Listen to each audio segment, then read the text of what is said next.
रात के ठीक 3:40 सोचिए, जब पूरी दुनिया गहरी नींद में होती है ना, तब सिर्फ 3 मिनट के लिए एक ऐसी कॉस्मिक अलाइनमेंट यानी एक ब्रह्मांडीय संयोग बनता है जिसे हम में से लाखों लोग सोते हुए गुजार देते हैं। सच में, सोते हुए। ये कोई आम समय बिल्कुल नहीं है। तो यहाँ सबसे बड़ा सवाल ये आता है कि आखिर इन 3 मिनट में ऐसा क्या जादू है।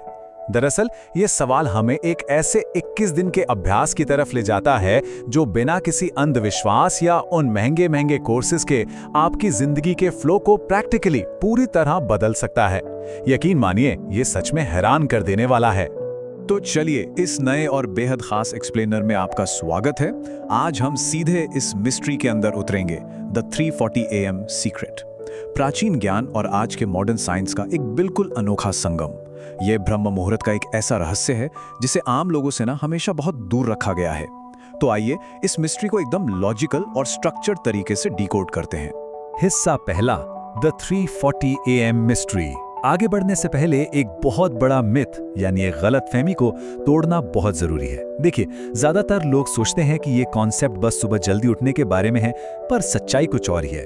दरअसल बात यह है कि ब्रह्म मुहूर्त कोई जल्दी उठने का टाइम टेबल नहीं है। ये चेतना यानी हमारी कॉन्शियसनेस के जागने का एक एग्जैक्ट मोमेंट है। ये वो पल है जब समय, आपका मन और एनर्जी, ये तीनों एक परफेक्ट सीधी रेखा में आकर अलाइन हो जाते हैं। और इस कॉस्मिक अलाइनमेंट का सबसे शक्तिशाली बिंदु ठीक 3:40 से 3:43 के बीच होता है, सिर्फ और सिर्फ 3 मिनट के लिए।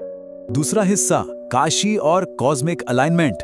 इस रहस्य को थोड़ा और डीपली समझने के लिए हमें प्राचीन शहर काशी की तरफ देखना होगा। काशी को सिर्फ मोक्ष या मुक्ति की जगह मत मानिए।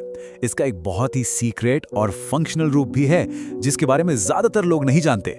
तो आखिर काशी है क्या? कहा जाता है Kashi is not just a city, it is a living यंत्र। अगर हम नागा साधुओं और प्राचीन ऋषियों की सुने तो काशी अपने आप में एक जीवित यंत्र है, एक लिविंग मशीन की तरह। और इस यंत्र का सबसे शक्तिशाली एक्टिवेशन रात के उन्हीं स्पेसिफिक 3 मिनट के दौरान होता है। जरा सोचिए।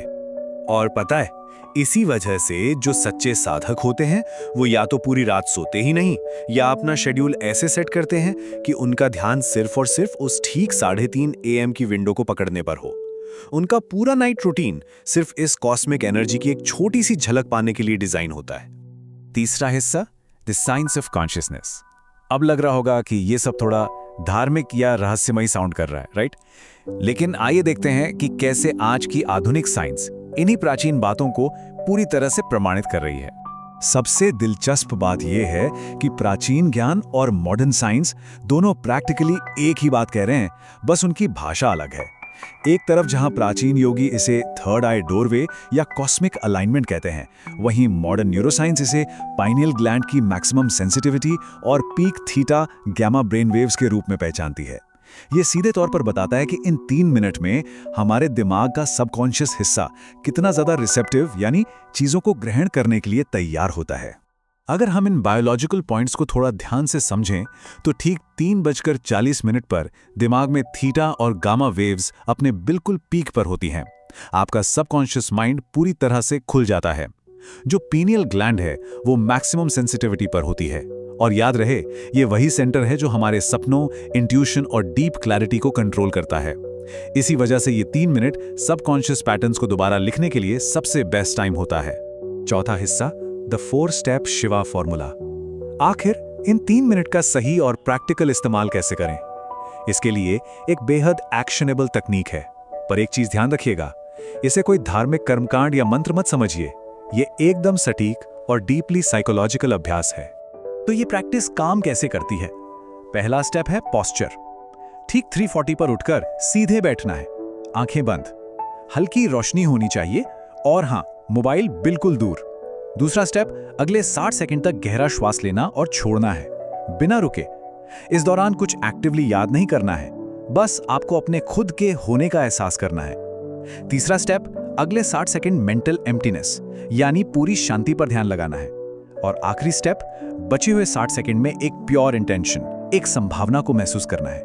अब यहां थोड़ा ठहर कर इस तीसरे स्टेप को थोड़ा गहराई से समझना जरूरी है। इसे यहां द शिवा एलिमेंट कहा गया है।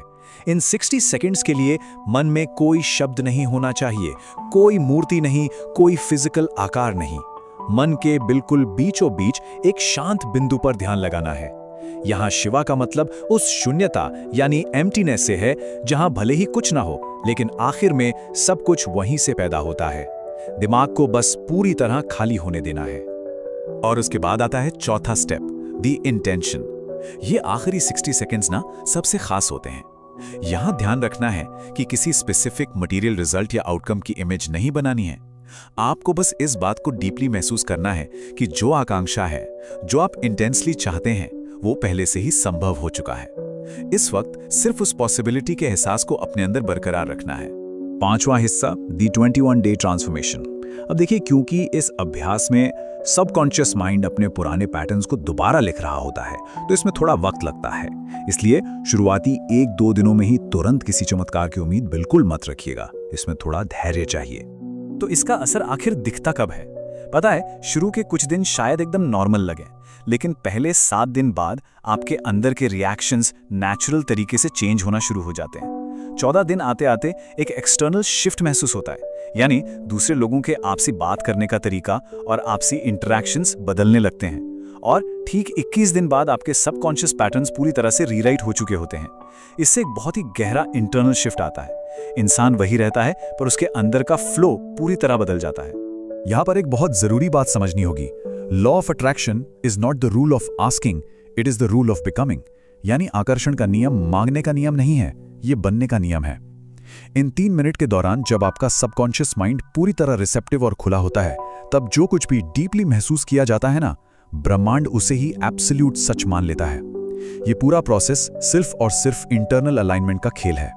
लेकिन रुकिए, इस अभ्यास के कुछ सख्त रूल्स भी हैं, जिन्हें रूल्स ऑफ सरेंडर कहा जाता है। इसे एक मजे या साधारण एक्सपेरिमेंट की तरह टेस्ट बिल्कुल नहीं करना है।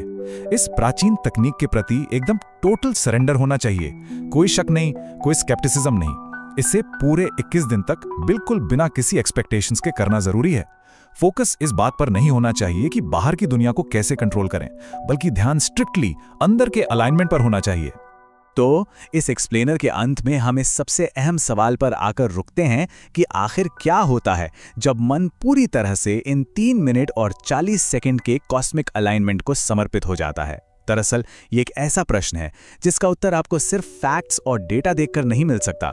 कुछ रहस्य ऐसे होते हैं जिन्हें सिर्फ शब्दों में समझाया नहीं जा सकता, उन्हें जीना पड़ता है, खुद एक्सपीरियंस करना पड़ता है। सोचिए, अगली बार जब रात के ठीक 3:40 पर घड़ी की सुइयां मिलें, तो ये याद रखना कितना दिलचस्प होगा कि उसी पल एक अनंत संभावना का दरवाजा खुल रहा है।